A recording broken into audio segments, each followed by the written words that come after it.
Ma mayamna oja sarojna lini khongdram haina mingaubiba ima busu ahanba maktada kurumjari.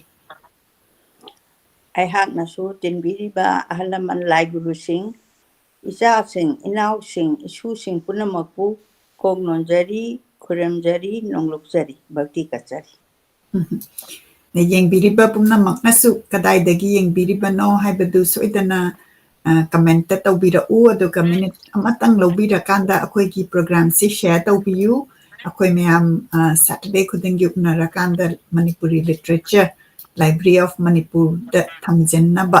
ꯑꯩꯈꯣꯏꯅ audio ꯐꯣꯔꯃꯦꯠꯇ focus ꯇꯧꯖꯔꯒ ꯁꯤꯟꯖꯔꯛꯄ programme ꯑꯁꯤ ꯑꯩꯈꯣꯏ ꯃꯌꯥꯝ ꯈꯪꯃꯤꯟꯅꯁꯤ ꯃꯅꯤꯄꯨꯔꯤ ꯂꯤꯇꯔꯦꯆꯔꯒꯤ ꯀꯔꯤ ꯀꯔꯤ ꯂꯩ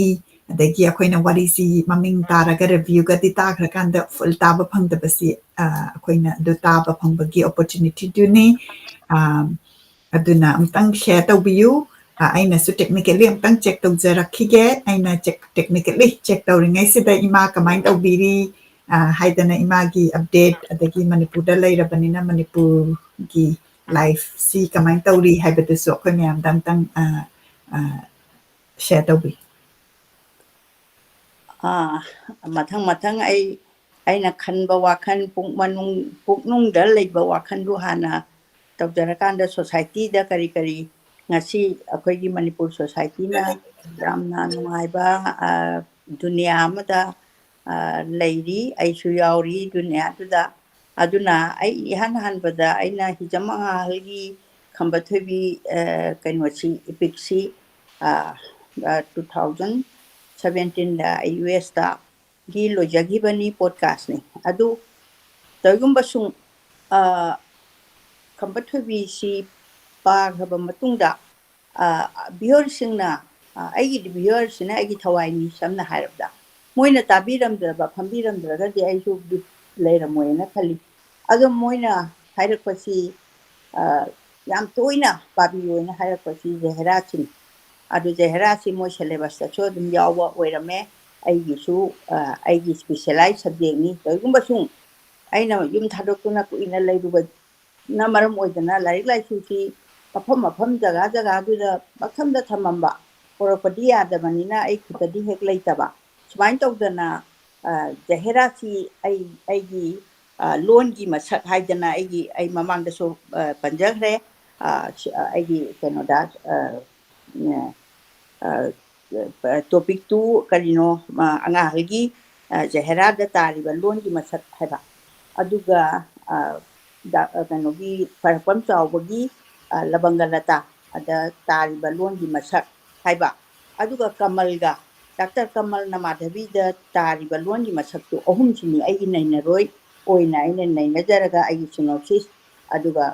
ꯗꯤꯖꯥꯔꯇꯦꯁꯟ ꯄꯨꯊꯣꯛꯆꯔꯤꯁꯦ ꯑꯗꯨꯕꯨ ꯂꯥꯏꯔꯤꯛꯁꯤ ꯂꯩꯇꯕ ꯃꯐꯝꯗ ꯑꯩꯅ ꯄꯨꯔꯒ ꯆꯠꯄꯁꯤꯗꯤ ꯈꯨꯗꯣꯡꯆꯥꯕ ꯂꯩꯇꯕ ꯍꯥꯏꯕ ꯇꯥꯔꯦ ꯑꯗꯨꯕꯨ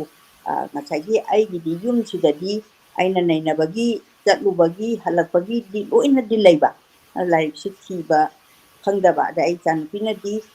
ꯏꯃꯥ ꯀꯩꯅꯣ ꯇꯧꯒꯦ ꯑꯩ UPOꯗꯒꯤ ꯍꯪꯉꯒꯦ ꯑꯗꯨꯒ ꯑꯩ ꯄꯣꯔꯛꯍꯜꯂꯒꯦꯅ ꯑꯩꯁꯦ ꯌꯥꯝ ꯅꯨꯡꯉꯥꯏꯅ ꯉꯁꯥꯏꯒꯤ ꯂꯥꯏꯔꯤꯛꯁꯤ ꯄꯥꯅꯤꯡꯕꯅꯤꯅ ꯃꯌꯥꯝꯅ ꯇꯥꯕꯤꯅꯤꯡꯕꯗꯨ ꯄꯥꯖꯅꯤꯡꯕꯅꯤꯅ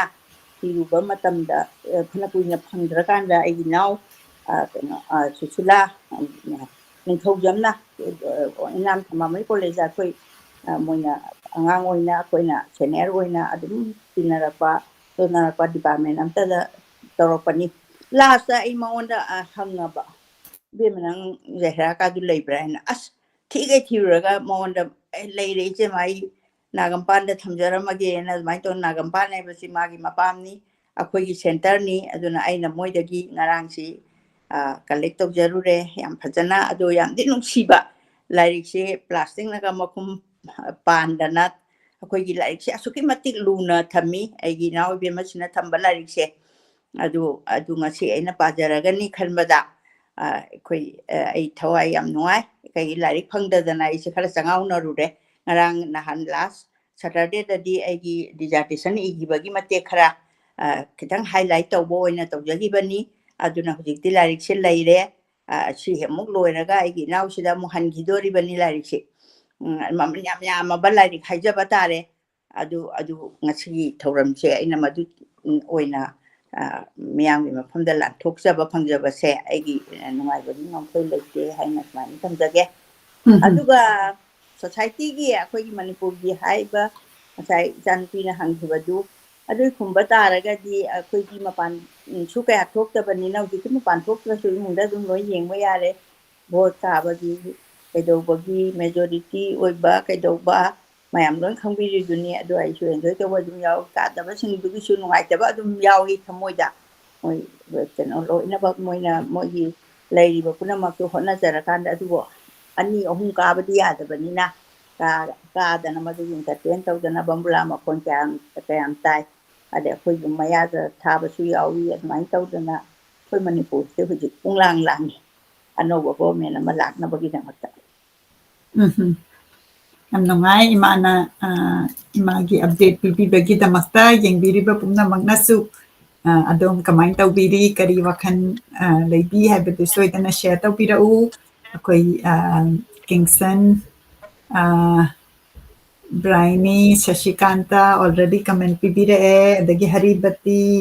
ꯆꯥꯟꯗꯅꯤ ꯏꯕꯣꯝꯆꯥ ꯕꯥꯕꯤ ꯁꯔꯥꯏꯁꯝ ꯄꯦꯊꯣꯏ ꯅꯟꯗꯔꯥꯅꯤ ꯃꯊꯪ ꯆꯪꯕꯤꯔꯛꯏ ꯑꯃꯨꯛꯇꯪ ꯁꯦꯌꯔ ꯇꯧꯕꯤꯌꯨ ꯑꯩꯈꯣꯏ ꯃꯌꯥꯝ ꯄꯨꯟꯅ ꯑꯝꯇ ꯌꯥꯝꯅ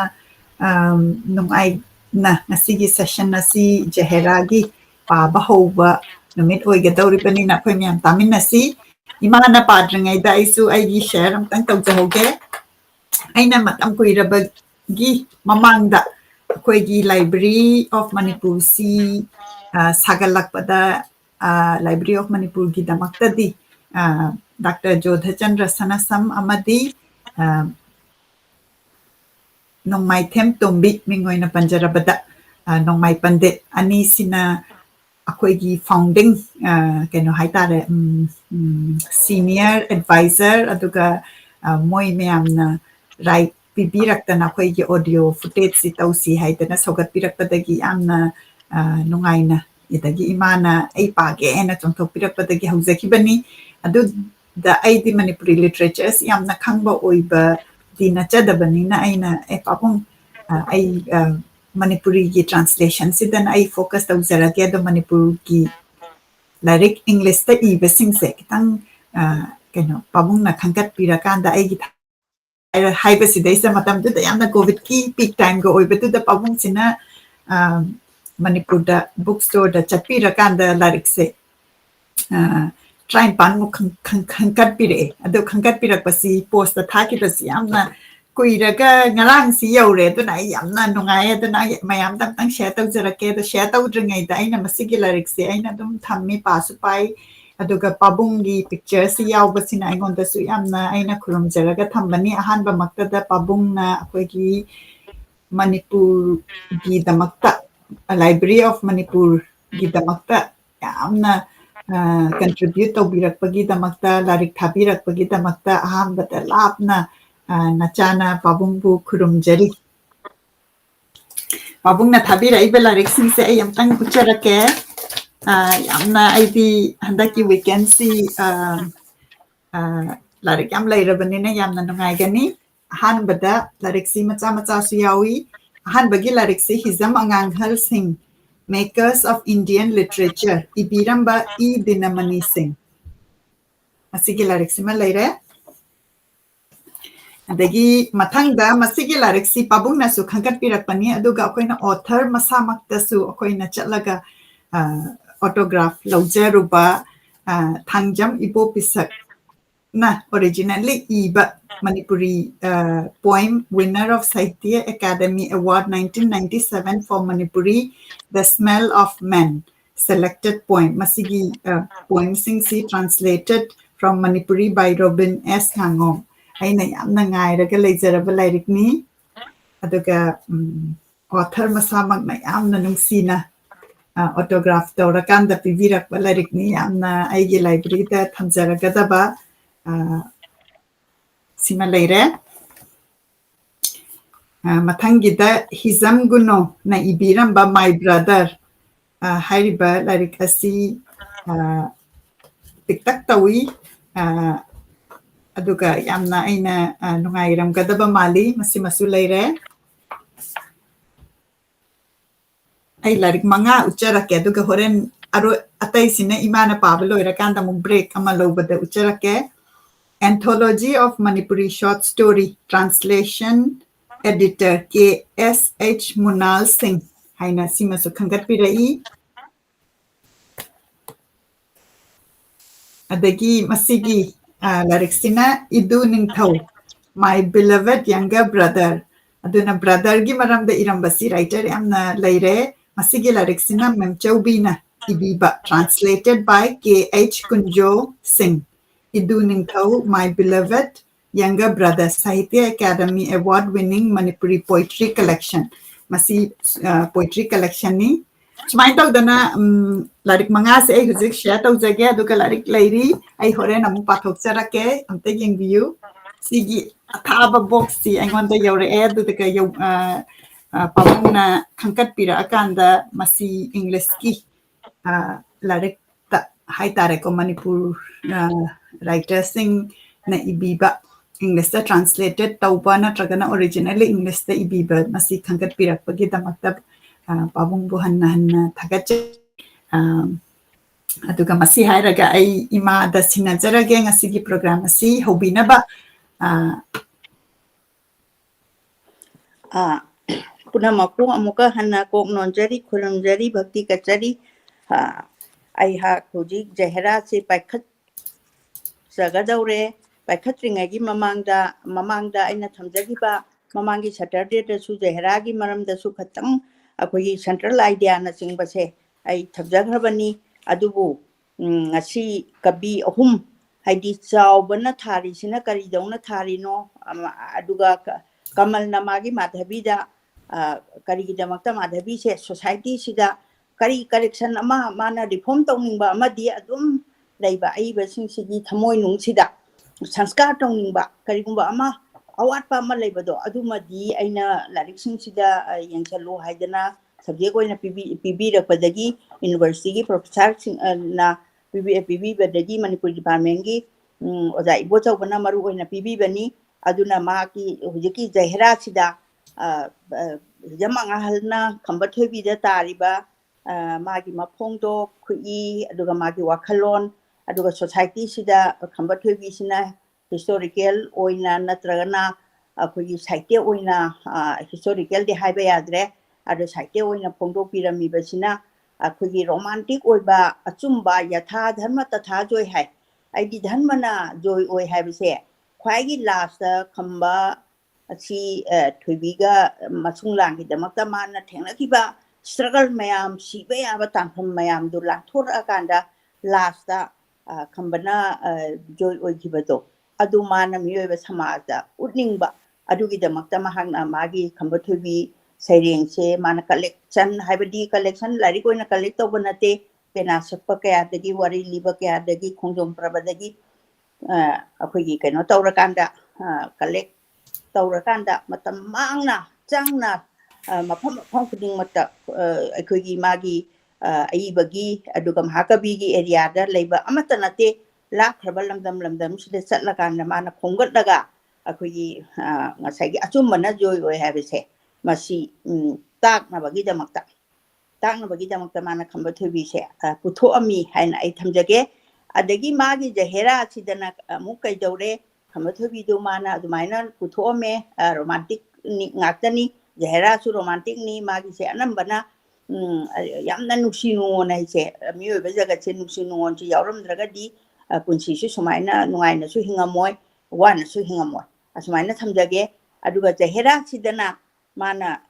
kaino tawrise yamna kaino tawi angahalgi Mahakabi gi mapongdoksi khogi nupa nupi khogi nuksi nabagi sida yam lamyauna di nuksi naraga su yamna chokpa ngahak leitana ga karino unaba khonaba sit tawde mai Jahera sida ani ahum lakla kaino khakta kunjoga mabani se unaba adu yam phajaba aidi ahangi mamangda su akoina pabada dum kasu longchop yaudaba nuaitaba yaudaba akoi larising se pabada ai thanana pangpala paba budi yaraga su hek mina taraga tabada nuaitaba yaubasisu adum nuaite haina ai thamjage adna Jahera sida horen mana Jahera si Muslim gi lesabi maca masak matau fajaga bi ma yeaga mai pakhang kunjo siga mabani nungsi nunghon gi wari di oi adumna di oi rabada konhang da di tragedy oina mabani se kunjo na Jahera se hatu eba masi aigi keno tadi aigi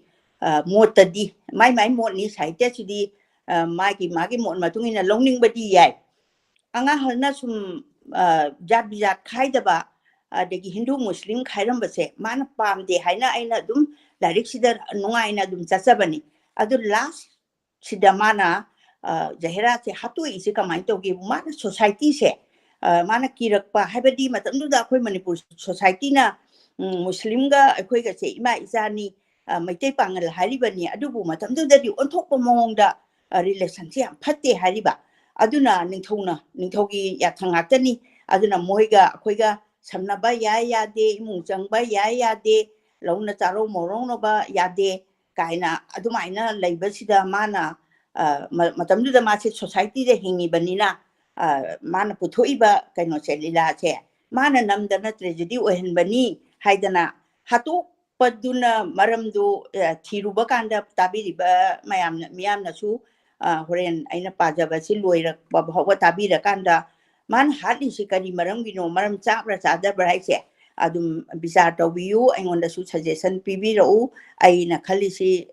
lana chali haidana adubu ai gi wakhanda di matam juda ja kaino ni jama angal kaino che Mahakabi sina legi deba che 1943 da neba ai poktri ai di 47 gi December da polaka dorimni aduna ngasagi larik sigi ahobagi pabada su meyamna dum nungsiba pokani matam juda Hijam Anganghal na masi iramakanda yoli se maman se kaino ne maman lupa manga de yole matam juda mana phongbagi se huji hairakini mathang ai pajarake aduna aigi motadi mahangna matam dugi society aigi ningthogi adumba dandi se chawraponi hujikti dandi se kaya leitrabra haina khanjai karigumba matam da su dandi suphang suthok tawdaba su yawi ningthopali matam dugi achan mirai ka se amata leite aduna moina karigumba ama aranbam tawrokpa matam da moise kano koigi sibagi dandi chairang natraga lamdudagi tanthokpa jila cross tawbana singba sugma mayam ama lei aduna aigi mota de adumaina leijare laisi pa tabidringegi mamang sida ai hujik haujarage Hijam Anganghal Singh Jahera duga Manipur da phongba ahanba number 1964 dani 64 ai se ai metric thare ai 64 gi base ni ahanba number 1964 Napur Singhana phongba amasung Bijoy Singhana bina printing works da number bina printing works ka se matam du da yamna kanu obajani nauriba satya punamak laik leng bagini laik ase dramatize tawba amasung sindokpana singba pambirabadi permission lobi gani aduna masi almaina ibana mai pirami maman sikaya ada yongen haiba bulpa manga da yole Hijam Anganghal Singh magi maramda aina hanju pajakraba ngachi so muka so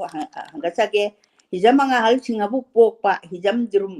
dumbra Singh Hijam lekaida hujikna ahanba phase mar harise ahanba Manipur rifle set leiribam famda leirameba ahanba da Chief Commissioner Mr. Quinton Hatpagi lepak kaina naba kaina bada Dumbar Singhagi imung manunggal loina na samu roda basti da cheli edi ngasagi Quinton Hal ubagi wafam siam chauna leikre phaswa luargi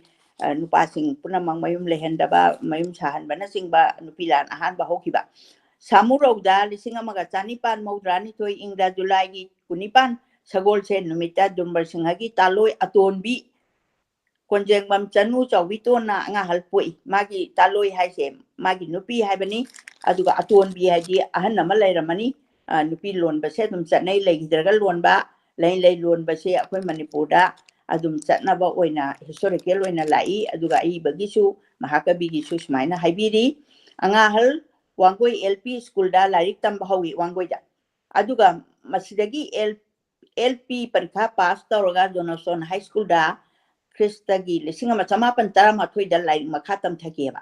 taramathoy kai si angalingai matamni matam dugi achar bichar ninthogi dandi pandi loina mak historical oina leirabani Imphal da halakpada hanagi ingkol sarkarna laukiduna jamasan la leiriba phase margido thangnaba ya school hiruhan balekai da no na yum inkoling duna leiki hiruhan balekai sida huji magi tada nokda babung romoni so aduda dum akoi tinga kam lairakta ai imanabi roma su adudagi adum akoi school taminarai imung manung kudong chadaba kayadagi class 5 hawa tamlaga lari makha tamthagidre adu ngakani manipur gi lari tamba chingse yam wana Krisabda lisingama chama pantara taru October tangkul humdoida chairap ta baje muhori oina thabak tawba hokeba baje muhori di dragaska di haba maduna magi punsigi paisa lakna balambi oikeba ma paisa di lakto ya de dana lakna bagi source of income ama thiba tabado Krista gi lisingama chama pantara tareta thongam chanu mikoi debi luhongduna lauki mana luhonga ka lawi aduga ani suba prithvi gi lanjau manungda Mahakabi Langdum la lal jeli adudagi ningom thongjaw da mathang hongalei kristagi lisingama chama pan nipu humdoi april gi tang kun manga nungmajing numita masagi sahi yang khaima thoi ga numit neni sanglak pada ngahal singa ningom thongjaw da nongga ki punsi ba su yamna punsi dre aduga sumaina thambira ba matungda hojik ayak Jahera che kano aina paaba hojjarage hojjadringagi mamangda aina aigi naw sisilabu amuktanga yamna aina magi mapandagi mana thambira padagi ngasigi miyamda aina lanthokchaba ngamjabani aduna ai naw sisilabu hainingai leitana thagatsari mathangda Jahera ahanba matang magi matang che tangkaksi tentak yamna nungai adu hojjarage Nupi matsa ado sahi tara mari changle waxing da chatpa gulab ko walairangum lai rabi lukrabi mama na mabu yui machem ama lairami mayum pan khare machem ado masak phajabi nupi amani haina maming sakhi Punjabi pangan darji amana lawi matai ado sadia da thabak tawi hojiki sadia da lairi Macem matai anina mapan macumna hingiba aidi macega matai ani dugi moi kanam ta leitre habani mapan macumna hingiba lairabi mama macani ningon ko wagi hauna babu mapam dagi yamna pujarapa mapam da no matang chalubada phadigo mana amata oiraba sung maning tamna pujakhraga mapuroiba duda chokthok chaba oijaribani atasi aseng bani nangna duna leminabadi ama ni Thakibane asiga mache matai adugi mateng adusu tangna phangle adi ngahak leitana unaba phangba mafam su natre matai aduna su manemga manaw nupi adugi awaba adudi ukhidrabanina waradini haina ningna badi au bayoba natabanina yadraduna mache maduna paisa khara tharakpa adusu tawranusi haide haibabu Pungning sang dari haji kai masih itu na yang nusira ka sumai matai orba mapuroiba duna yang na pungning sang dari yung mama panba habasidi adu pining bado kitang pining aktere haibani magi kalpanasi Mahakabi hi kalpanasi amna lamyong na phajaba kalpanani masih madu maranai khara pirei sibo mana usalimni masih duna mai mapuroiba duna haraga pibado pamakta magi maranai khara leibadu piba mamaga manang pigagi inakun batarana lairaba ma sogatpa ngamde haiba aduni pirau haiba sithi ache macemda matai tada bakaya matai aduna khangna kaya ma nupana mane makuda paisa piba haiba se mane maku dugu nungsiduna piba nate Manakta leiriba magi madutabu nungsiduna pibane di mane makudu man nungsim pibanate main pido nungsiduna pibane pimallaba haiba du yorakle adi leiraktrabanina kandi kandana macemga mataiga ani ado nong phadoksu lupa leiti haiduna khatna ba yaure moida thadokiba duna helaktana moi ware haidana moi khatna ba hoba yaure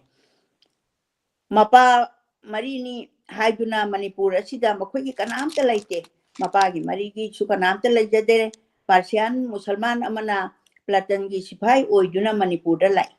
mau oina mama asibu logduna mama asi mau oina logbani aduga lesana luhong banate ningon ani si poklami maming kaktuna Manipura lehorabani agi moy ani se moy kan mama masa se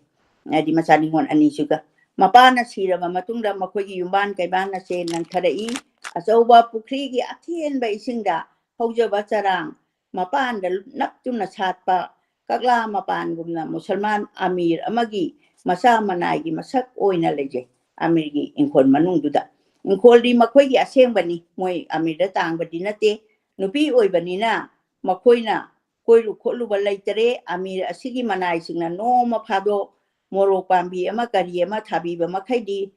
mangai de thawoina semu balaitana nupi masa sisu semdraba magi inkolda hoba napi singbi adugumna lairabi mamagi matambakta no magi mathon karakli adi chawbai halaktana magi phajaba sakairapa leirangumna ma kano magi Jahera chi ai bana sumaina kalpana tabu laifam machina maram oiduna chana thokna mi puna mangna unarai aidi amir gi inkhondu chumi yam changbani na Jahera se mayam gi meng phomoi le yam phajaba phajaida haina rakoda magi mingthol ama pibire aidin pinja su he ubada phajade habadudi amata yara ro phajaba gi hektam athon karakpagi asumaina fajaida haina rakoda magi mingthol ama pibire muksan ni habire muksan nadi ai ani se mix tawraga pokpa adegi cha chu use chu du yam fajai haina mayam masibu akoina muksan haina masidi yam fajai ni muksan oirangani haina masina di Jahera bagi fajaba saki mathakta dos piba ngambati thoktare I thangda na ngawrong obasu nate tawbadi angoba kuchu haiba aduni kulai kuchu dagi lekhat khare angoba kuchu gi nipi nupa haiba sidi mahosana athapa dagi yengbada nuai ba ngakani anakpada dipang na thokte Jahera di animakta phajai nupi macha asi yongna phajaba amatang haiba du kham hek thengi mahop yam na kupi mahop yam kuppa aidi magi skin gi kanoni mana describe tawra ise adeg miru mande adi yengbada yamna mi che luba man ba face is the index of mind kaina harido aidi hek yengbada yamna innocent oiba aduga yamna icham chamba adugumba mali chawdom sangdam tabo bai di kitang kaino masa se ithan than ba haibani yam noiba nate mamit lawi manaton tumi wangi ngaksang labadi tungana rabra haibachu adumaksu thokte mayung mapel manaba phigumna cheksil ma thariba drisamayamse amukta yengbiu ataba tabiriba bhaboksingna phigumna cheksilli hai phiga mu compare toreba suptak harabada magi mawong ase mayumda nongmata potha daraba haijang kati paiduna koina chatpana mathau asida khutchuraba arang phamphamba nupa nipina yat patanga lagumna sabal machet amata phadokte asuki matik phajai harin adumana arang khongga pusale ise sengoi sakta da lam yo ba nupi masani sengoi sakta ise akoigi koirap ta ba mai gi mawong che koirap ta ba che sengoi sakta kawi aduga chappaga changba duna moina sagon sakta haina hai akoigi matamda masigumba se yamna describe to ba se kaino nupi se haiba khotpa chatpada akoigi magi mawong matawdo hairuba chatliba mama natraga mapana imungduda tamba matamda nupincha du kamai tawi hai matamda sakti sumai tawi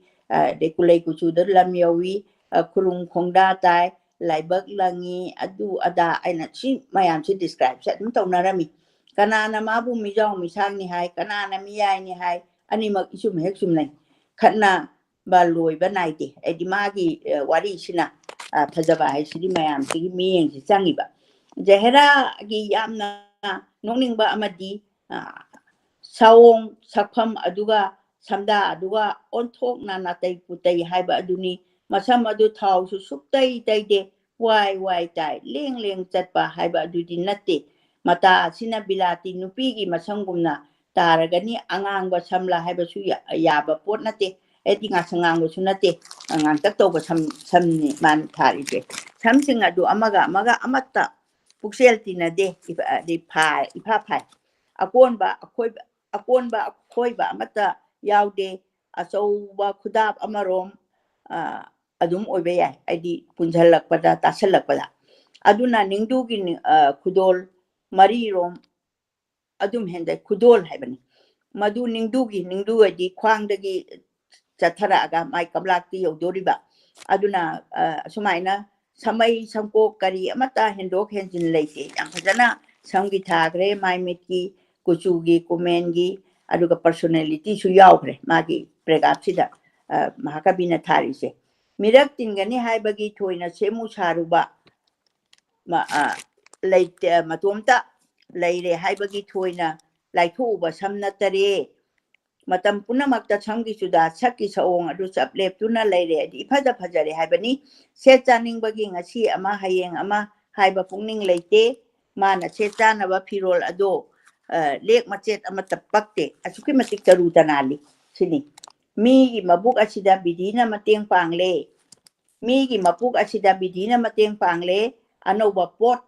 mapi marol ama toina hongna bagi panggal asima dipungat wale la rabanina anoba masu momen lay ba khotana yamna ornamenta yamna anoba di magi jamak laitre ade bidina mabuk kaino sire haire bidhi di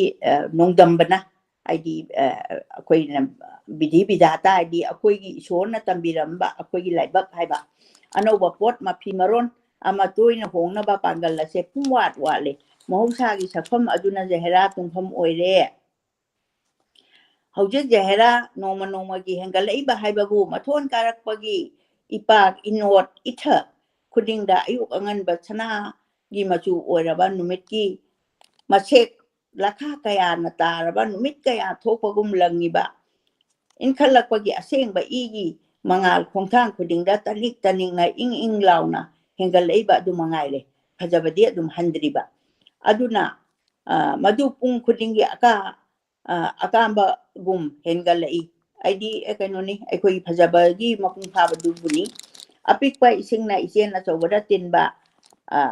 irenda ising punamak punba haibase bidhata gi niyorni laira bi to bibibi gi mapuroi bana thanamba ingphola se yonde bandhok thamde dalin inade asibu amir asigi ingpholda tinba hokhale aigi magi het thangnana leirabanina kana matabu taklamba leitare lukhrabi mama ase akhuba matamda inakumba nupa asigi sengaudagi pathorakpa lupa paisana pukai cheng hawai sengai dagi sing awatpa lairabagi chauna horaba thongjau romda changlaktuna chakum phamung upu nungbu punamak khundarare taibangpana se awatpa haiba thori asina punamakpu phajinduna thamba ngamba asigumna kanagumba amabu phajinduna thamba ngamba leitare chawkhatpa haiba se khongthangna awangba chingdolda yengduna khongkap thanglakba matamgi thori asina mi apumba chingtha thami masi atai ama khangdra basu leipak prajabu laknanabagi khurji paiba mi adunadi munna khangle makhangle aduna leipak sembagi phabara leipak sembana phabara mi sembana phabara haiba asimasu makhoina munna khangi amukasu hanna hariba asini chawkhatpagi isen punamak supna thingduna thambangamba haiba sidi lairaba haiba pangumba akanba pandi ama leitere aduna adubu handak Jahera gi mafamdadi asigumba pannase aremba tare tombi bibi lairabi thori aduna masa nupigi mathon karakpagi khongthang adu phaduna thamba ngamkhidare Jahera tahi tara mari changlakpagi nongma ayukta mioi balilada Jahera gi part laukhre mioi balila di mi sigi chaliba khongchatsina lakpa magi kanma phondo awat pa ko wayu khalla do makhut anina nakal nama haidolaga mathon karakpa fijet leitengna sem thara juna stage da thorakle edimana lila yawbanate miyangwi mamang sida mabu lotna thamba yadabado adun matang ahanba matang loisanjakre matang se adum tentak tawraga adum pabadasu heta kano wabanate ani suba matang chathajarake Soroki upunna haidoraktuna soroki baranda da hoba tingthau tinggoina chingumbagi mathakta kanagi makhwangda kanagi marep thumba yawi kanana masada manada pakpa yawi tairel haikrengna chingba ugi makhal kayagi mana makhongda paire nonglei sangna u kharatagi anoba mayol chongi amasung napung phaba oi khongba luklang aruba khara makhaidi aruba khara makhaidi aruba ising khara ta makhaknare sanna sanna madugi khumang ani kunthaduna lurakna na ising thanga ising dulaitaba ising kangakpagi matangduni thariba drisase pathabi khongbal athenba punamak ising kangkhre chilhau thidaba kabo kang phawba yumbal phatare macha masu tadare lampak macha khungang khundol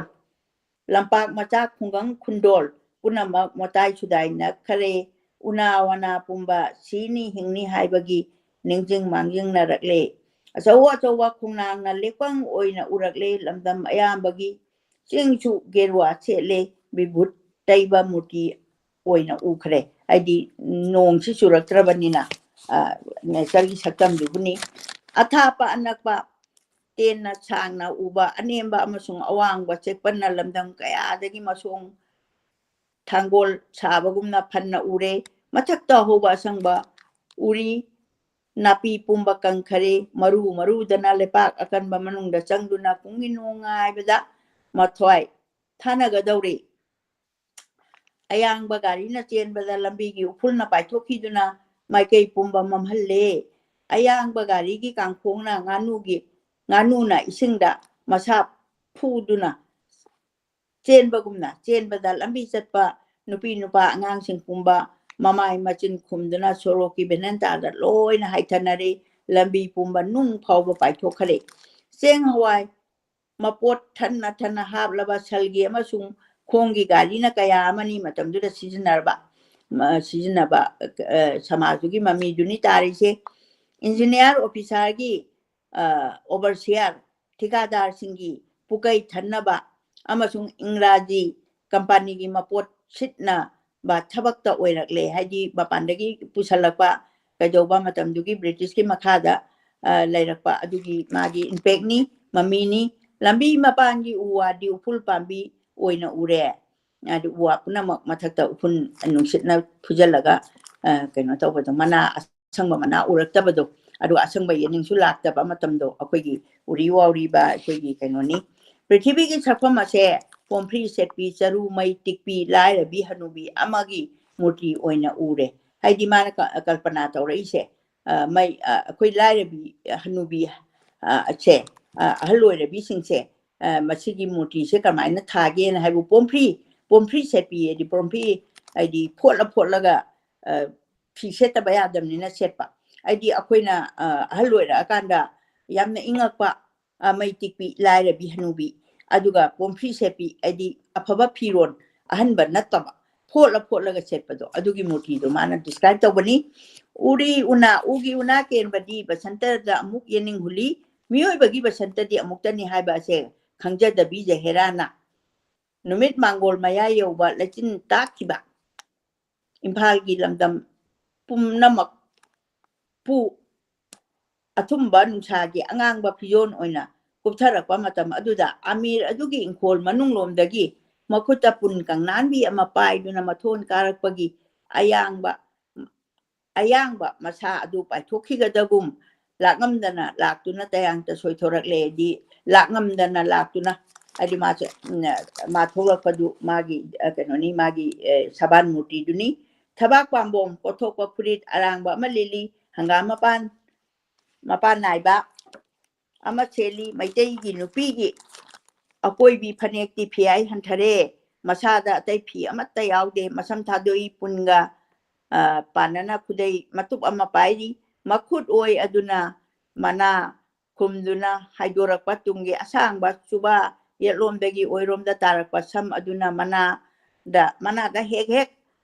tungoi nana nankhatli asumna lakpana pukri mapal yaure pukri ase amir adugi leipan manungda leibani ꯑꯇꯣꯡꯕ ꯁꯣꯔꯣꯛꯇꯒꯤ ꯌꯦꯡꯕꯗ ꯄꯨꯈ꯭ꯔꯤ ꯁꯤꯔꯤ ꯏꯁꯤꯡ ꯑꯃꯤꯔ ꯑꯁꯤꯒꯤ ꯏꯪꯈꯣꯜ ꯃꯅꯨꯡ ꯄꯨꯝꯅꯃꯛ ꯎꯏ ꯖꯍꯦꯔꯥꯅ ꯏꯁꯤꯡ ꯁꯣꯛꯀꯦ ꯍꯥꯏꯗꯨꯅ ꯄꯨꯟ ꯑꯗꯣ ꯏꯁꯤꯡꯗ ꯆꯥꯝꯊꯣꯛꯀꯦ ꯍꯥꯏꯅ ꯅꯣꯟꯊꯕꯗ ꯃꯇꯨꯡꯗꯒꯤ ꯁꯝ ꯃꯌꯥꯝ ꯑꯗꯣ ꯇꯨꯡꯗ ꯑꯃꯨꯛ ꯅꯥꯀꯟꯗ ꯍꯥꯏꯗꯣꯔꯛꯇꯨꯅ ꯏꯁꯤꯡꯗ ꯂꯨꯞꯀꯗꯧꯔꯦ ꯄꯨꯟ ꯑꯗꯨ ꯊꯨꯝꯗꯨꯅ ꯐꯥꯕꯨꯟ ꯊꯝꯗꯨꯅ ꯄꯨꯟ ꯑꯗꯨ ꯊꯝꯗꯨꯅ ꯐꯥꯕꯨꯟ ꯄꯨꯟꯁꯤꯟꯖꯔꯦ ꯍꯥꯏꯗꯤ ꯃꯁꯝꯗꯨ ꯄꯨꯟꯁꯤꯟꯈ꯭ꯔꯦ ꯏꯁꯤꯡ ꯁꯣꯛꯂꯒ ꯁꯤꯔꯤ ꯃꯊꯛꯇ ꯄꯨꯟ ꯑꯗꯨ ꯊꯝꯃꯦ ꯐꯩꯖꯥꯗꯒꯤ ꯈꯨꯗꯩ ꯑꯗꯨ ꯃꯈꯨꯠ ꯇꯩꯊꯣꯛꯂꯦ ꯆꯪꯈꯤꯗꯨꯅ ꯂꯩꯄꯟ ꯃꯅꯥꯛꯇ ꯍꯧꯔꯤꯕ ꯆꯤꯒꯣꯡꯂꯩ ꯑꯗꯨ ꯍꯦꯛꯇꯨꯅ ꯃꯅꯥꯗ ꯈꯔ ꯊꯦꯠꯆꯤꯜꯂꯦ ꯁꯝꯖꯤꯗ ꯈꯔ ꯃꯈꯨꯠꯇ ꯈꯔ ꯄꯥꯏꯁꯤꯜꯂꯦ ꯆꯤꯒꯣꯡꯂꯩꯗꯤ ꯃꯅꯝ ꯌꯥꯝ ꯅꯨꯡꯁꯤꯕ ꯌꯦꯜꯂꯣ ꯀꯂꯔꯒꯤ ꯄꯤꯛꯅ ꯄꯤꯛꯅ ꯁꯥꯠꯄ ꯐ꯭ꯂꯥꯋꯔꯗꯨꯅꯤ ꯃꯈꯨꯠꯇꯒꯤ ꯑꯗꯨ ꯁꯤꯔꯤ ꯄꯥꯝꯕꯣꯝꯗ ꯑꯃꯨꯛ ꯊꯝꯃꯦ ꯈꯨꯠꯁꯥ ꯃꯔꯤ ꯀꯣꯟꯁꯤꯟꯗꯨꯅ ꯈꯨꯗꯣꯝꯕꯤ ꯇꯤꯡꯊꯣꯛꯂꯒ ꯌꯦꯠꯇ ꯈꯨꯗꯩ ꯑꯗꯣ ꯌꯦꯠꯇꯨꯅ ꯐꯩꯖꯥ ꯁꯥꯔꯦ ꯀꯨꯟꯖ ꯕꯤꯍꯥꯔꯤꯅ ꯂꯝꯖꯥꯎꯗ ꯂꯦꯞꯇꯨꯅ ꯉꯁꯥꯏ ꯃꯈꯩ ꯖꯍꯦꯔꯥꯕꯨ ꯌꯦꯡꯗꯨꯅ ꯂꯩꯔꯝꯃꯤ ꯍꯥꯏꯗꯤ ꯐꯖꯈ꯭ꯔꯕ ꯅꯨꯄꯤꯗꯨ ꯎꯕꯗ ꯀꯨꯟꯖ ꯕꯤꯍꯥꯔꯤꯁꯦ ꯀꯨꯟꯖꯣꯁꯦ ꯃꯤꯐꯝ ꯍꯣꯡꯕ ꯌꯥꯗ꯭ꯔꯦ ꯄꯨꯈ꯭ꯔꯤ ꯑꯗꯨꯒꯤ ꯃꯅꯥꯛꯇ ꯂꯩꯔꯤꯕ ꯀꯣꯟꯊꯣꯡ ꯍꯣꯖꯪ ꯑꯣꯏꯅ ꯇꯧꯏ ꯑꯗꯣꯝꯗ ꯄꯔꯞ ꯄꯔꯞ ꯆꯪꯈꯤꯗꯨꯅ ꯊꯣꯡ ꯃꯌꯥꯏ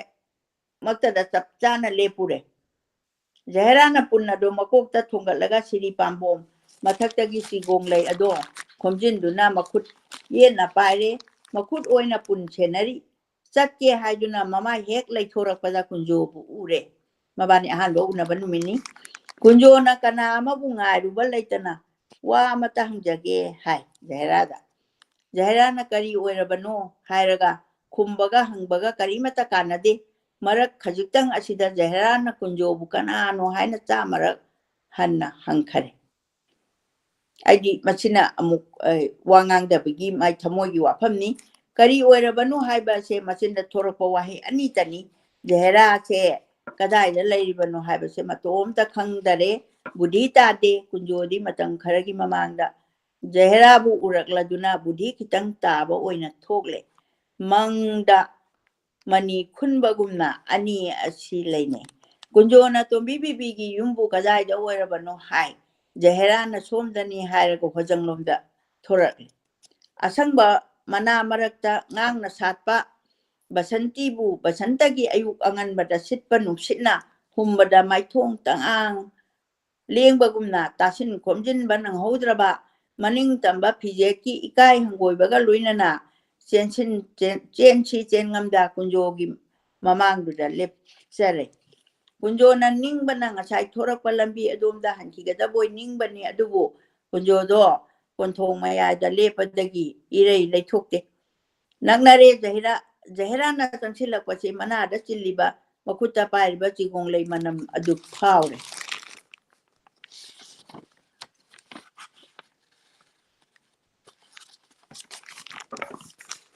ꯃꯥꯌꯣꯛꯅꯗꯨꯅ ꯉꯥꯏꯍꯥꯛ ꯂꯩꯔꯦ ꯑꯊꯥꯞꯄꯗꯒꯤ ꯃꯤꯅ ꯎꯕꯗ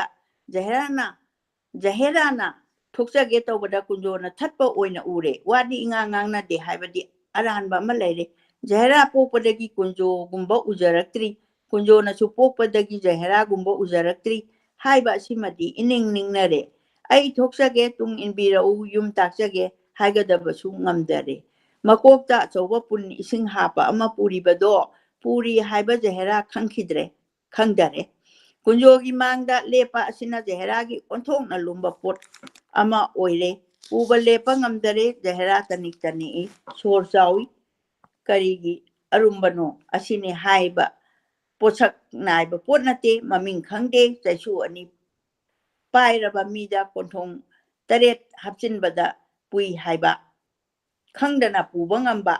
ꯃꯊꯣꯟ ꯀꯥꯔꯛꯄ ꯑꯣꯏꯕꯅ ꯖꯍꯦꯔꯥꯅ ꯄꯨꯡꯉꯝ ꯊꯥꯡꯉꯝꯗꯕꯅꯤ ꯑꯁꯨꯝꯕ ꯄꯣꯠ ꯑꯗꯨꯅꯤ ꯃꯈꯨꯠ ꯑꯣꯏꯅ ꯄꯨꯟꯒꯤ ꯃꯄꯥꯟꯗ ꯃꯀꯣꯛꯇ ꯄꯥꯏꯔꯤ ꯆꯤꯒꯣꯡꯂꯩ ꯄꯥꯏꯔꯤꯕ ꯌꯦꯠ ꯑꯗꯨꯅ ꯈꯨꯎꯒꯤ ꯃꯊꯛ ꯑꯣꯏꯔꯞ ꯄꯥꯏ ꯇꯥꯁꯤꯟ ꯈꯣꯝꯖꯤꯟꯗꯨꯅ ꯖꯍꯦꯔꯥꯅ ꯀꯨꯟꯖꯣꯅ ꯂꯦꯞꯄꯤꯕ ꯑꯗꯨꯒꯤ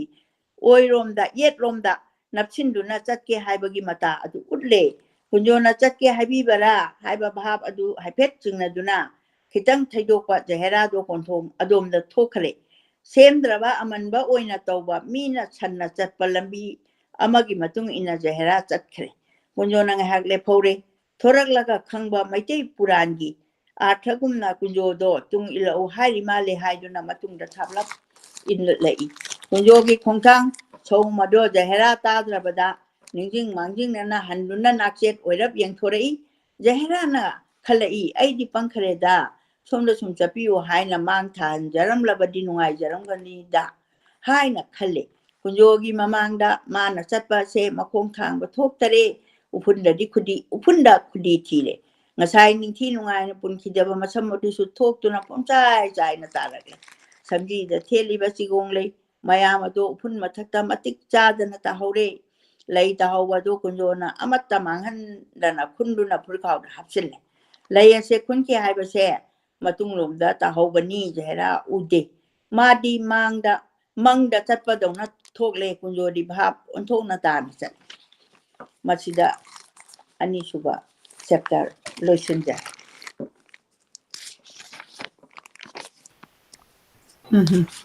Yamna nungai ngasi imana chapter 1 ga 2 ga yam phazana Jahera paba hobi kre comment su yamna lai akoina ngasi gi paba ngamzari besing asai imana su panbi kre oja susilana larik asi bibirakna akoi miyamna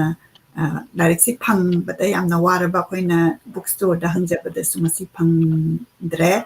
aduga phangba mafam dilarangani akoina hangjaruba mafam da laitabani aduga larik asibu phanghanbibagidamata oja susilabu khurumjari aduga ai akoigi writer ibiram maga thambiramba writer rasmaina tawdana akoigi Manipuri literature da Manipuri gi romantic novel asi 1964 haiba malenga sa imana haigibadu 1964 da published tawkibani aduna mana iramgado pasi 1964 gi mamang dani yamna kuiraba matamdugi romantic novel ni aduga ahamba publication sida 5 rupees ta phanggiba aduna namba writer Mahakabi Anganghal gi picture amtang ai pukhacharake akoi meyam kuruminasi honor tawminasi writer asi gi damakta laugh and like amtang thabiro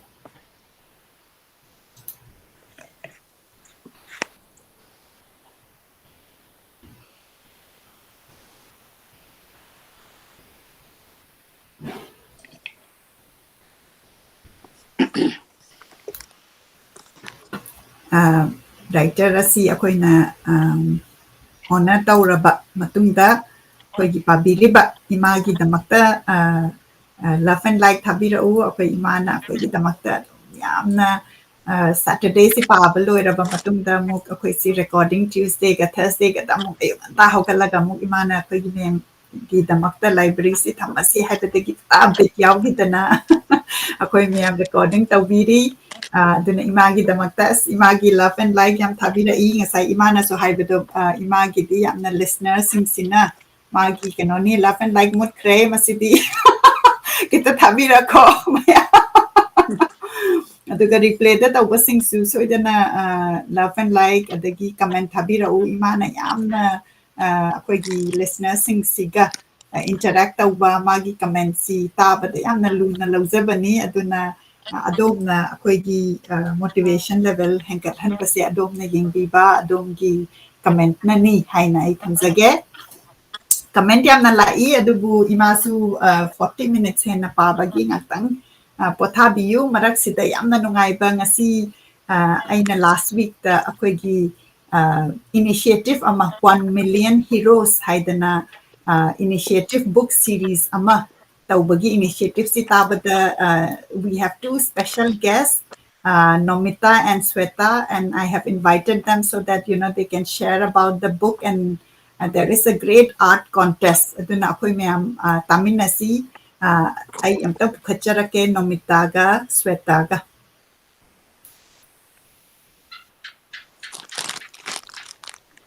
Hi Nomita and Sweta Singkaram, welcome to our show. Yeah, hi, Che. Hi, Ma. Kurumjari. Yes. So what we will do is, this is a very special segment. I am very, very excited about the initiative 1 million heroes. Smaintaw dana 1 million heroes, and this is not a project only for Manipur, it's a project for the world, right? And I think we have a great opportunity. So I thought, both of you can share a little bit about it. Ako'y mayamda khara haibiyo aduga before you share, if you can introduce a little bit about yourself, and then we'll go to the project. So first, I'll hand it over to Sweta Singh Karam. Welcome, and if you can introduce a little bit about yourself. Kurumjari Mayam, I giving Shweta Singh Karam Kavi. So we are here with our project, and we are the creators of the project, okay, which is 1 million heroes. And how did we start this project? I will talk few lines about it. So 2 years back, COVID hit all of our lives, and it came uninvited and disrupted our normal lives, right? And then we thought about this project, and because since then our life has totally changed, we even had close encounter with the virus, and we have also lost our dear ones. So if we think about it, who are the most impacted among us? Those are our children, especially when we realize that those are our children who are the most impacted ones, right? So how we wanted to heal them. What should we do about our children? How we should, their schooling has been impacted, their playtime, their childhood, everything is impacted. And when we look into the data, more than 1.5 million children have lost their parents and grandparents. So, which is a very big deal. So, how should we heal our children from the sufferings, right? How should we motivate our children? What we should do to inspire them? Whom they should look up to? So, we should give them some hero whom they should look up to. So then we should think about who is a hero. A hero is someone who has dealt with their suffering, they have overcome the problem which they have faced, and they have succeeded in their life. And this is how we decided about this 1 million hero project. And then this book came about. The name of the book is The Heroes We Aspire, right? And then the book is about 50 extraordinary men and women in Indian sports. So this book will showcase their stories, 50 of them. And then we truly believe that after reading their stories, knowing them, will truly lift the spirits of our children. So this is the gist of our book introduction. And then I will hand over to my friend Nomita, who will tell more about the contest which we are having right now. So Mayam, please participate of you. Okay. So over to you, Nomita. Thank you. Thank you, Che Sweta. Thank you, Che, for opportunity. People give life session to the joint over. We are very grateful for this. Che Sweta na book to give introduction. Budi tawbire ko. So let me just give gi karam mana tawino and how we curate habidai katang thamjage. So akhoi na India gi sports hero side yankai mo select tawraga across tawjabani. And across Tobama Tamsida, we get a lot of encouragement and support from them. Moidegi appreciation email lae and any books projects sigi the masta they're very happy. Moidegi any form of support to PV gani haina jo koi the email ladum hangi. And we are very excited. Hi tare, yam excited or yam thrill or books gi the masta koi at least angang lay ba hagulay ba children kids. Okay, focus among we are just giving a platform ama or maybe ideal ama where moina look up tawraga moigi motivation oina ba ko. So sigi campaign se art contest hariba campaign se 1 million heroes hariba book sigi a part of the book oidwini akoina campaign se 1 month hel campaign tukjaba all over India aduga abroad the and response yam phajai koigi students mayam India dagi abroad India dagi to painting sketches moigi superheroes ni moina khanjabado adu draw tawraga akhoda thabi ego adu so far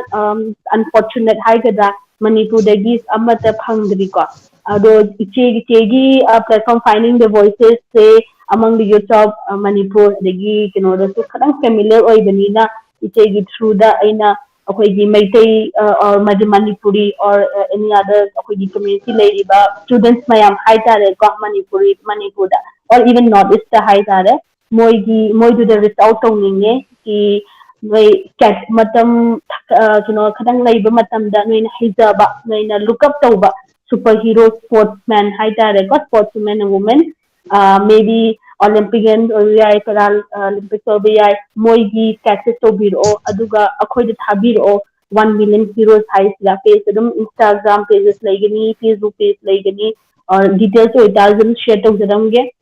and participate to be you aduga akoy 1 million heroes high ba book sigda feature to binaba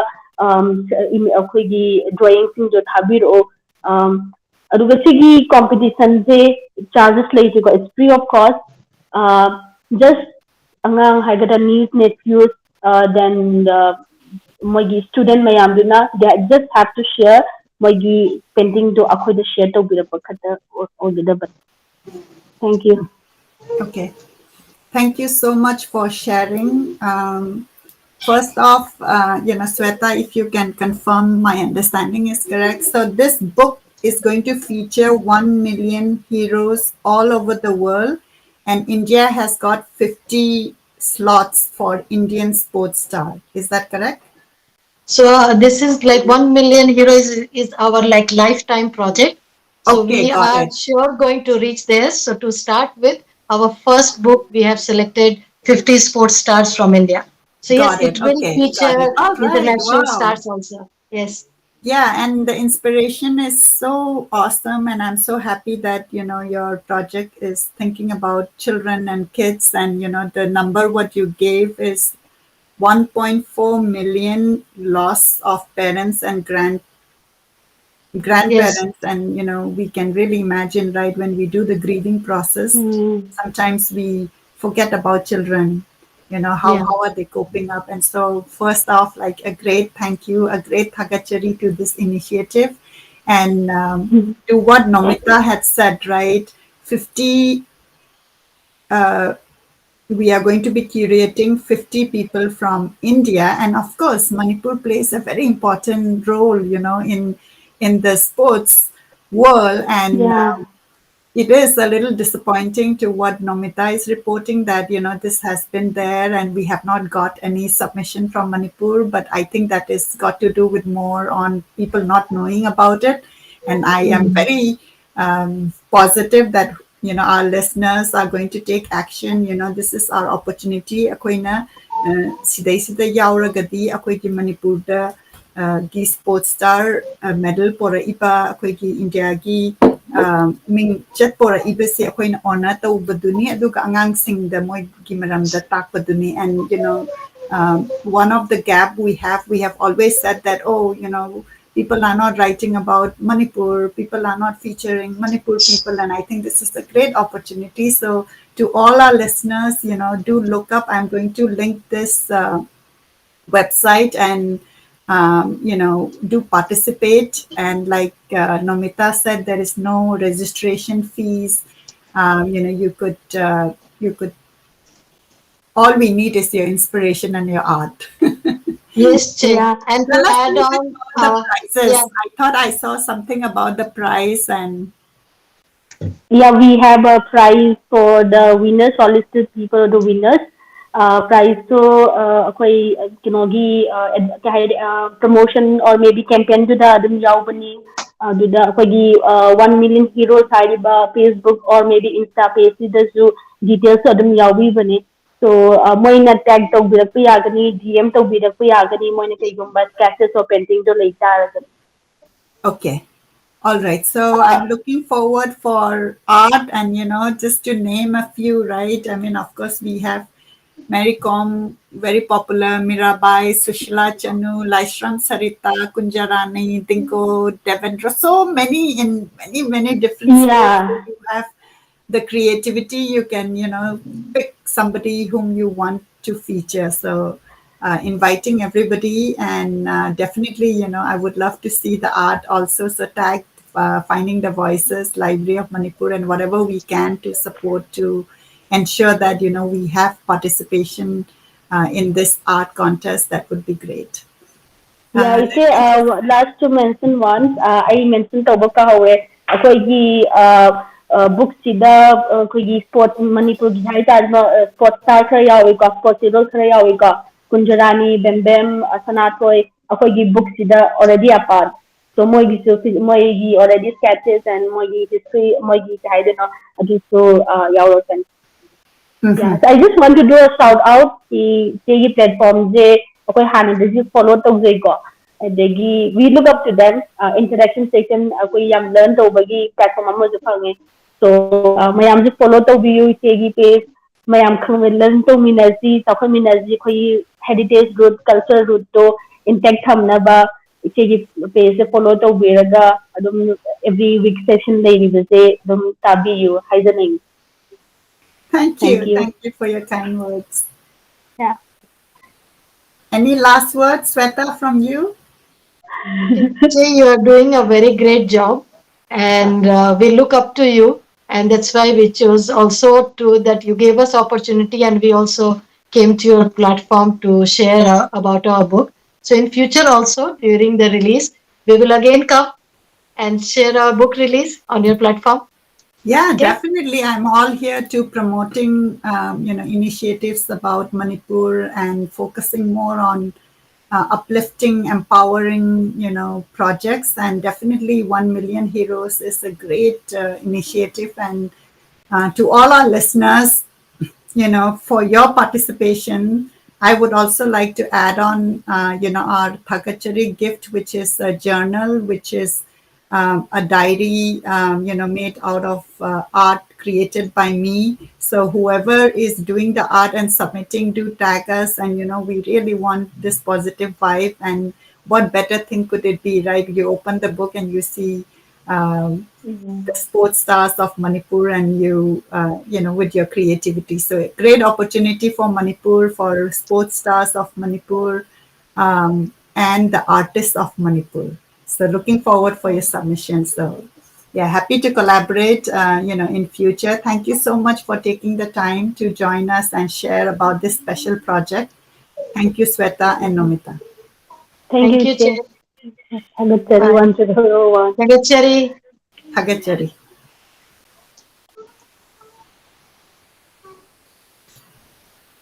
So huziki akoigi project sida ngasai aina nomitana su panbigre akoigi Manipurdagi submission amata laktabadu kitang akoina madu lakna nabagi damakta akoina feature tawzabani masida yawi nabagi amukasu aina mayamda nizari. Aduga moigi video amtang ai share tawzarake.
matang asida ima ka ibani akhoi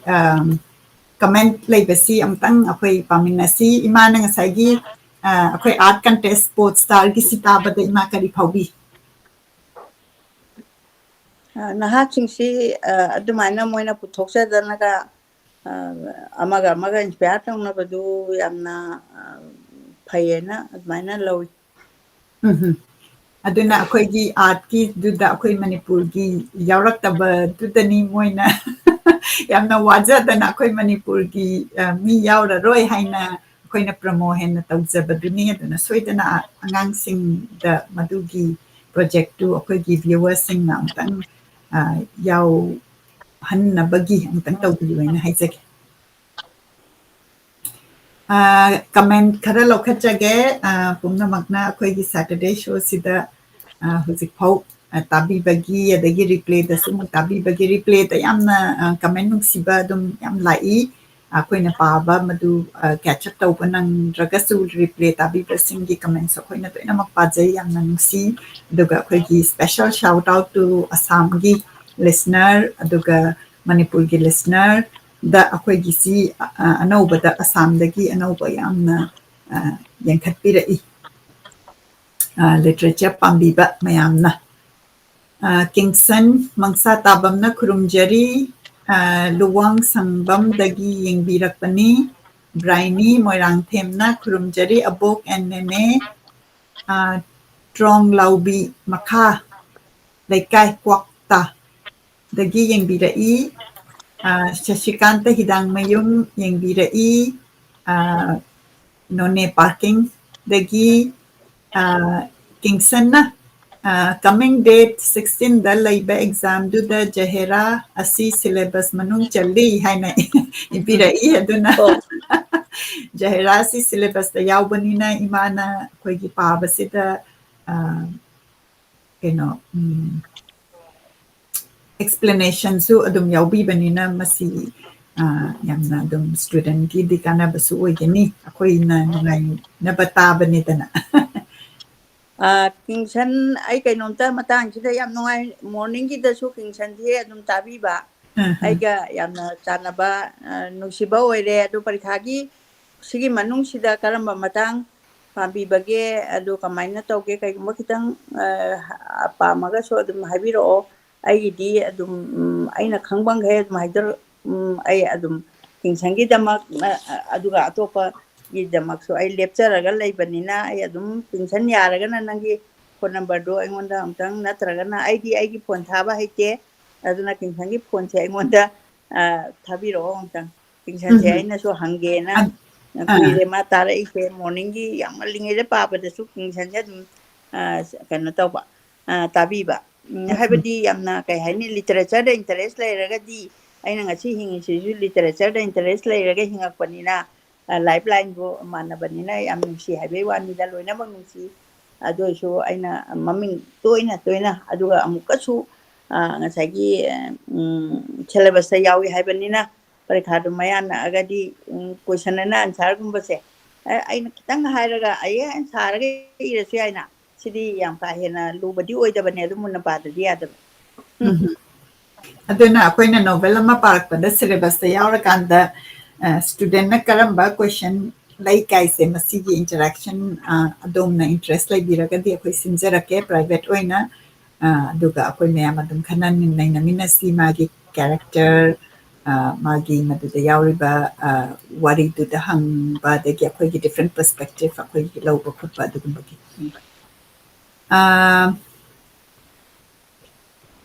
Kalpana Ibemana Madam se nungsi ahal yam oiramle hairi Kalpana Ibema si imabu khangba oiramgani Nirmala Rajkumari ne sisu yengbiri Haribati Devi su yengbiri Horang na ngaizeri haina ngasagi Jahera pani haibadudani Lisam Kiran su yengbiri Lisam su Assamdagi anauba akoina literature gi da dum follow tawbibani abok si nungsiyaina yamna love akoigi YouTube listener singdasu big shout out aina akoi Facebook kina hena focus tawbase akoi YouTube ki listener singsu tabibagi yamna nungai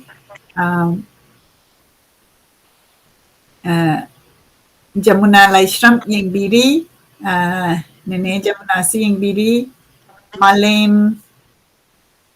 na yamna kana jai channel asi yengjabada haina ibirai tambana nungsi abok haina ibirai abok love yamna aboki love tabirai aduna akoina abok haina ningauba mayam si ubada yamna nungai masina takpade akoigi literature si pabina ba yamna leiri tabina ba yamna leiri yamna interest la yena akoigi maduna takpani aduna yamna nungai akoigi third generation na smaina interest yaubi basi iche sarnasi yengbiri nagamapaldagi nene Jamuna Laishramna ibirai malla lainungsi haibaduni phazakre haina akoigi Jahera si da sagi imana parakpaduda ibirakpani Adnan Sakilsu tabiri Thongam Dayananda tabiri nungsi pukning aidi ngasagi novel si pabaduda tabaduda pukning nungsirakpaduni Mina Kumari khomna Jahera si masak yam phazai ko ja ngasagi sai tharakpa magi description dudani haibirisi aduna akoigi artist laibiragadi Jahera gi masak se kamai talongani kaina dumaina akoi yekpiragadi amna akoi nungaiba ma oigani aduna artist singdasu akoigi novel daga yauba adagi wari akoigi epic story da mayamna hainarisi creatively ma masak kamai talongani haibadu adugumba arts do akoina uzaningi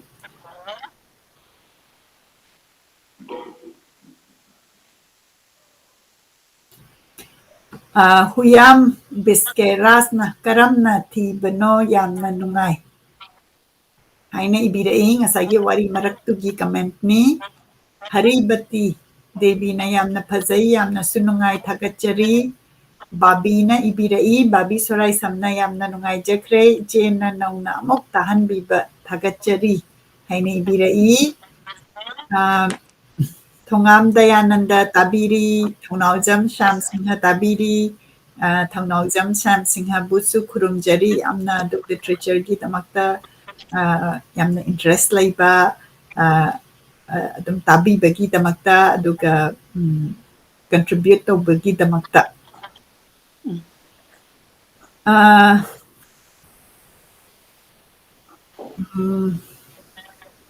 Gili bi Maitai Worlds na Madam Writer asigi ming amatta panbirak haibiri writer si ngasagi Jahera gi writer du oiragade akoina Mahakabi Anganghal haina panjakre Hijam Anganghal Singh na ibirambani aduga ngasai imana pabaduna Maitailondo aduga masigi English translation si leire English translation si soidena yenkhatpiu masi book show da su yamna adum line phangabani English translation si masi translation si sonamani singna tawbibani imagi connection si kitang mukmut kre wai makata na comment si pajage haribati sutabiri Mama Sutabiri, Mama Sornalata Ningthaujam yamna nungai jakre phajakre novel si haina ibirai akoi imagi yamna nungsiba itani Nesina ibirai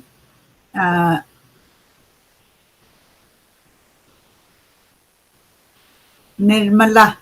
ima yobire imagi se mutre do amuk yangakra yengsi koi mana connection si kitang pai bada suikraga de mumutpa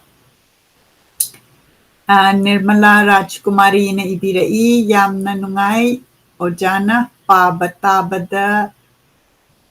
mitmangda jongthorak pagum khali na bayektana yekpa yaudan ꯌꯥꯎꯕꯤꯔꯛꯑꯣ ꯍꯥꯏꯅ ꯏꯕꯤꯔꯛꯏ ꯏꯃꯥ ꯑꯃꯨꯛ ꯆꯪꯕꯤꯔꯦ ꯑꯃꯨꯛ ꯃꯨꯠꯈ꯭ꯔꯦ ꯑꯩꯈꯣꯏ ꯃꯥꯁꯤꯃ ꯑꯃꯨꯛ ꯆꯪꯉꯒ ꯈꯤꯇꯪ ꯄꯥꯏꯕꯗ ꯑꯃꯨꯛ ꯁꯣꯏꯈꯤꯕ ꯑꯣꯏꯕ ꯃꯥꯜꯂꯤ ꯏꯃꯥꯅ ꯀꯃꯦꯟꯁꯤ ꯇꯥꯖꯔꯒꯗꯤ ꯌꯥꯝꯅ ꯅꯨꯡꯉꯥꯏꯖꯒꯗꯕ ꯑꯗꯣ ꯑꯩꯈꯣꯏꯒꯤ ꯑꯩꯈꯣꯏꯅ ꯍꯧꯖꯤꯛ ꯍꯧꯖꯤꯛꯁꯤ ꯇꯦꯛꯅꯣꯂꯣꯖꯤꯁꯤ ꯍꯦꯟꯒꯠꯂꯛꯄ ꯑꯗꯨꯒ ꯍꯥꯟꯅꯒꯤ ꯂꯥꯏꯔꯤꯛꯇ ꯄꯥꯔꯝꯕꯁꯤ ꯑꯃꯨꯛ ꯐꯪꯉꯛꯇꯕ ꯑꯗꯨꯅ ꯑꯣꯗꯤꯑꯣ ꯕꯨꯛꯁꯤ ꯇꯧꯔꯛꯄꯁꯤꯗ ꯑꯩꯈꯣꯏꯅ ꯑꯣꯗꯤꯑꯣꯒꯤ ꯇꯧꯔꯛꯄꯒꯤ ꯁꯤꯟꯕꯁꯤꯗ ꯑꯩꯈꯣꯏꯒꯤ ꯑꯍꯜ ꯂꯃꯟꯒ ꯍꯧꯖꯤꯛ ꯍꯧꯖꯤꯛꯀꯤ ꯇꯦꯛꯅꯣꯂꯣꯖꯤꯁꯤꯒ ꯑꯗꯨꯝ ꯒꯦꯞꯁꯤ ꯂꯩ ꯑꯗꯨꯅ ꯑꯩꯈꯣꯏꯒꯤ ꯁꯣꯁꯤꯗꯩꯁꯤꯗ ꯃꯁꯨꯅ ꯃꯆꯥꯅ ꯊꯥꯕꯤꯔꯒ ꯌꯦꯡꯍꯜꯂꯤꯅ ꯍꯥꯏꯅ ꯌꯥꯝꯅ ꯅꯨꯡꯁꯤ ꯅꯨꯡꯁꯤꯅ ꯑꯩꯈꯣꯏꯗ ꯄꯥꯎꯁꯤ ꯂꯥꯛꯏ ꯑꯗꯨꯅ ꯃꯗꯨꯗ ꯊꯥꯕꯤꯔꯤꯕ ꯃꯁꯨ ꯃꯆꯥꯅ ꯊꯥꯕꯤꯔꯀꯥꯟꯗ ꯐꯥꯏꯟꯗꯤꯡ ꯗ ꯚꯣꯏꯁꯀꯤ ꯄꯦꯖꯇ ꯆꯪꯉꯒ ꯂꯥꯏꯚꯇꯨꯅꯤ ꯀꯥꯏꯅ ꯊꯥꯕꯤꯕꯒꯤꯗꯃꯛꯇ ꯌꯥꯝꯅ ꯊꯥꯒꯠꯆꯔꯤ ꯏꯃꯥ ꯑꯗꯨ ꯐꯖꯅ ꯊꯝꯕꯤꯔꯣ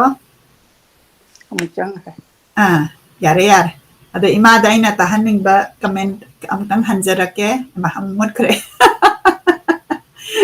ꯑꯩꯈꯣꯏ ꯃꯥꯒꯤꯁꯤ khitang amuk mutkre imagidu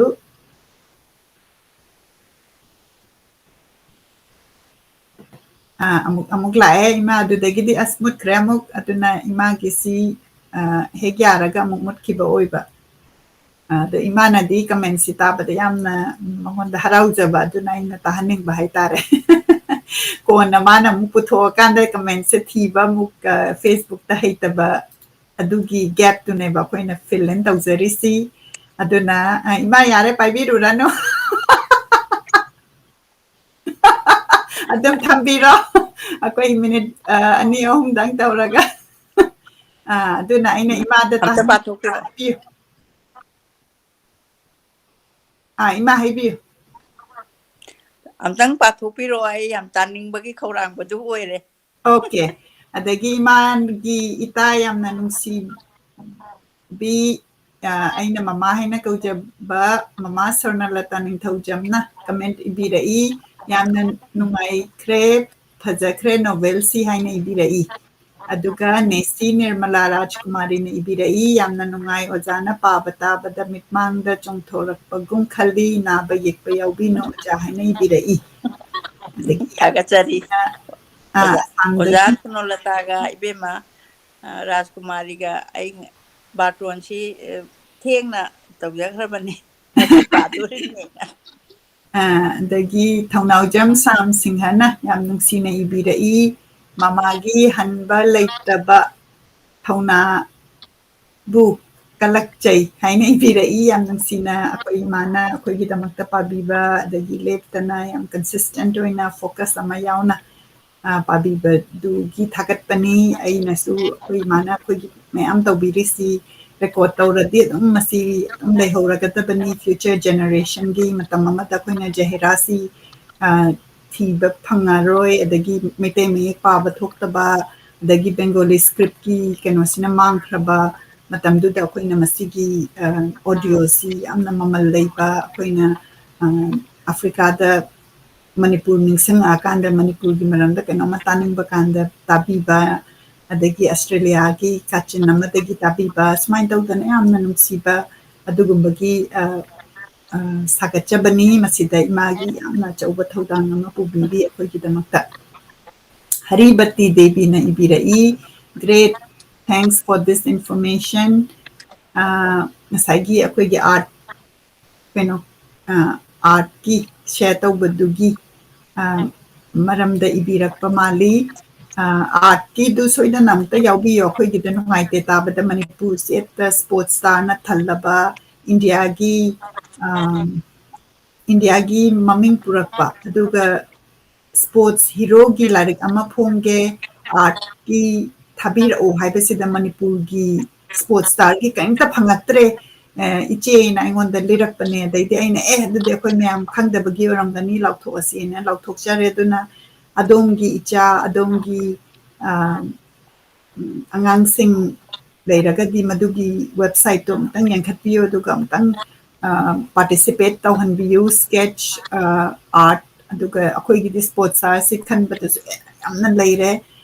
aduna moi mayam si akoi larik tu da yahouna ba amtang sinminasi haina amuka singjari Lisam Kiranna